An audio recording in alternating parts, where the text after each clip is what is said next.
Manage your day to day. Build your routine, find your focus, and sharpen your creative mind. Jocelyn K. Glei. A compilation of 4 interviews and 16 essays by some of the world's most renowned thought leaders, among them Gretchen Rubin, Cal Newport, and Tony Schwartz. Manage Your Day to Day is a guide to producing great creative work in the age of distraction. As its editor extraordinaire Jocelyn K. Glei writes in the book's preface, the anthology purposefully assembles different insights around 4 key skill sets so that you can come at the problems and struggles of this new world of work from as many angles as possible. The skill sets explored are building a rock-solid daily routine, taming your tools before they tame you, finding focus in a distracted world, and sharpening your creative mind. Get ready to delve into each of these 4 areas of creative endeavor. Hopefully, they will guide you to a customized solution to your problems. An idiosyncratic combination of strategies based on your own work demands, habits, and preferences. Building a rock-solid routine. 80% of success is showing up, Woody Allen said once. It may sound funny, but it isn't really a joke. As Glei writes, how, when, and where you show up is the single most important factor in executing on your ideas. At the end of the day, routines start with showing up. Building one has less to do with inspiration and free time than it does with prioritizing, persistence, and consistency. At least that's what creative coach Mark McGinnis believes in. If you want to create something worthwhile with your life, he writes, you need to draw a line between the world's demands and your own ambitions. After all, if you're not careful, there's a good chance that you'll end up spending the best part of your day working on other people's priorities. Why not spend it on yourself? It's fairly easy. You just need to force yourself to switch to creative work first and put reactive work second on your agenda. Translation, get your most important work done in the morning and only reply to emails and phone messages afterward. Gretchen Rubin, the author of several bestsellers, has been doing that for quite some time. A firm believer in the power of showing up, she writes every single day, including weekends, holidays, and vacations. She learned a while ago that the best way to make difficult things easier was by making them more frequent. Frequency, she claims, sparks creativity and fosters productivity, while keeping the pressure off and ideas fresh. Most importantly, frequency nurtures frequency. So, even if you do just a little bit each day, over the course of several months or years, you will inevitably get a lot done. Of course, you must never forget that your routines exist for you and not the other way around. In other words, if your routines are energy draining, it's them that need to be changed, not you. No routine would ever work if it doesn't recognize renewal as a critical aspect of both effectiveness and sustainability, says Tony Schwartz, President and CEO of the Energy Project and the author of Be Excellent at Anything. As counterintuitive as it might sound, your productivity depends on you getting more sleep and introducing more breaks into your schedule. If you really want to be good, Nobel Prize winner Paul Nurse once said, you mustn't work too hard. Also, you mustn't get distracted by the buzz and whir of the world around you. Allow yourself to be alone with your thoughts from time to time, advises simplicity blogger and sworn minimalist Leo Babauta. Even a small time set aside for solitude each day, he writes, can make an enormous difference in your life. Combine that with a simple meditation session, and it will also make an enormous difference in the way you see the world. And that's where creativity starts. Originality, after all, is just another word for having a different worldview. Finding focus in a distracted world. Our world is filled with distractions. That's why in the worlds of Glei, attention is a competitive advantage. Cal Newport, the author of Deep Work and So Good They Can't Ignore You, has been saying that for quite some time. Back in 2007, at the age of 25, he started the Study Hacks blog where he writes, to this day, about how to perform productive, valuable, and meaningful work in an increasingly distracted digital age. His most effective solution? Daily focus blocks. A focus block is nothing more than a pre-scheduled appointment with yourself. That is to say, a substantial chunk of time that you block off from distractions and dedicate to applying sustained focus to your most important tasks. The key twist here is that you treat your focus blocks the same way you would your meetings, from marking them on your calendar to using them as a socially acceptable excuse when someone tries to schedule something else during these times. However, be aware that setting aside time for uninterrupted focus is only half the battle. The other half, writes Newport, is resisting distraction. This means no email, no internet, and no phone. It may take you some time to get there, especially if you've been immersed in distraction for years, but it will be more than worth it in the end. Take Jonathan Franzen, for example. To write his best-selling novel Freedom, he locked himself away in a sparsely furnished office and surgically destroyed the Ethernet port of his laptop with superglue after first stripping it of its wireless card. As extreme as Franzen may have gone with his focus blocks, as psychologist Christian Jarrett explains, he demonstrated shrewd insight into human fallibility. Simply put, our minds are highly susceptible to distraction, so it's not smart to give them even a slight chance to become sidetracked. Sidetrack is the right word here, because, as far as attention-seeking activities go, there's no such thing as multitasking, only task switching. In other words, doing two things at once is not only ineffective, but impossible as well. What's also impossible is finding the ideal conditions. Waiting for everything to be perfect, writes best-selling author Aaron Rooney Doland, is almost always an exercise in procrastination. Life is never going to be a walk in the park, she explains further. So if you really want to produce something worthwhile in your life, you better learn to produce it amidst chaos. That may mean either a lot of Franzen-like self-control techniques or mindful, rather than mindless, hard work. American entrepreneur Scott Belsky is so behind this latter idea that he suggests you make mindfulness your top priority in life. Alternate periods of connectedness with periods of truly being present, he advises.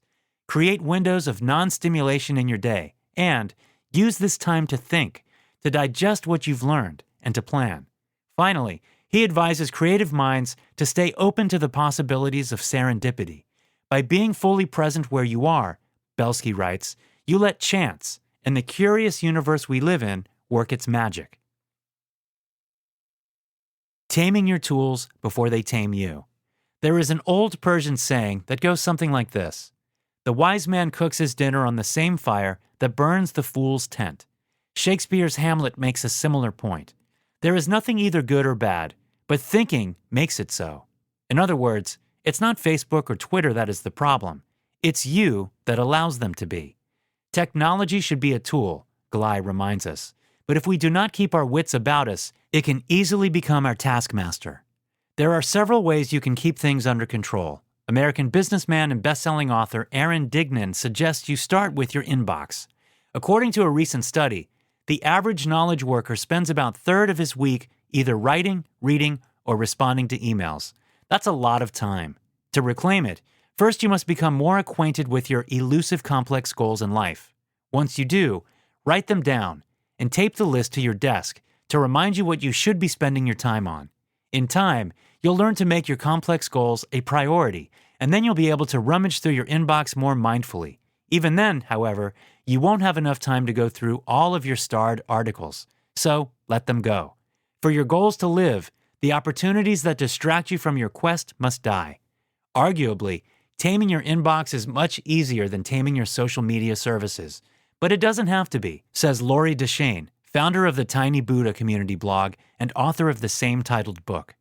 Facebook, Twitter, and Instagram are there to help you expand your business and stay informed and entertained. You can also use them to learn new things from people you admire or share what you've learned with interested individuals. Then why are you using them purposelessly? Don't just browse social media sites when you're bored.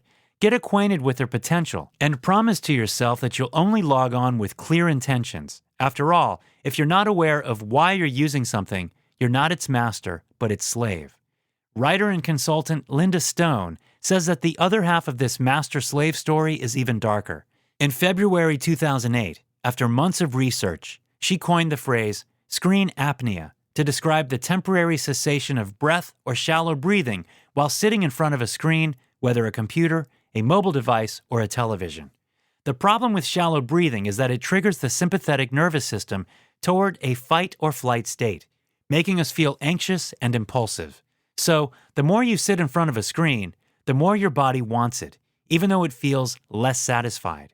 Stone advises breaking this vicious cycle through diaphragmatic breathing, martial arts, and yoga, all of which have the potential to activate the parasympathetic nervous system and thereby soothe us. They also have the potential to help us reclaim our self-respect, as designer and filmmaker James Victor explains in a brief essay. He believes that the main problem of the modern world is that it muddles the distinction between urgent and important, tricking us into forgetting our priorities in the process. When we choose urgent over important, Victor writes, what we are really choosing is other people's priorities over our own. In other words, being busy is pretty much a synonym for working mindlessly.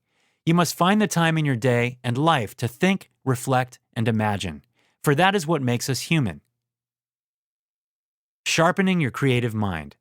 Just like the greatest enemy of love isn't hatred, but indifference, the greatest enemy of creativity isn't technology, but rather standing still. That's why Todd Henry, best-selling author of The Accidental Creative, suggests you should introduce unnecessary creation into your schedule.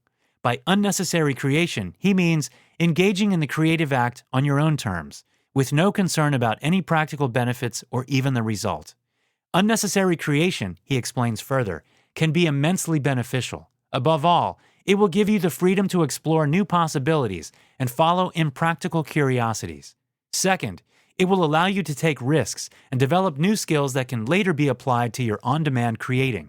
Last but not least, it will provide you with a forum for the pursuit of voice and a reminder that you are not the sum of what you make.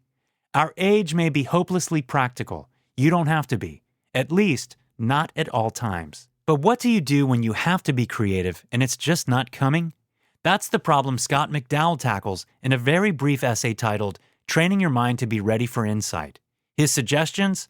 First and foremost, try to disengage from the task at hand. For example, do what Henry Miller did and explore unfamiliar sections of the city on your bike, or just rest instead. It has been shown to stimulate creativity. The same holds true for exercising and meditating. If none of these tactics work, then try to power through the block by imposing certain limits and constraints on yourself. This will put your brain into the necessary problem-solving mode. Too big a playing field can muddle the results, writes McDowell. A set of limitations is often the catalyst that sets creativity free.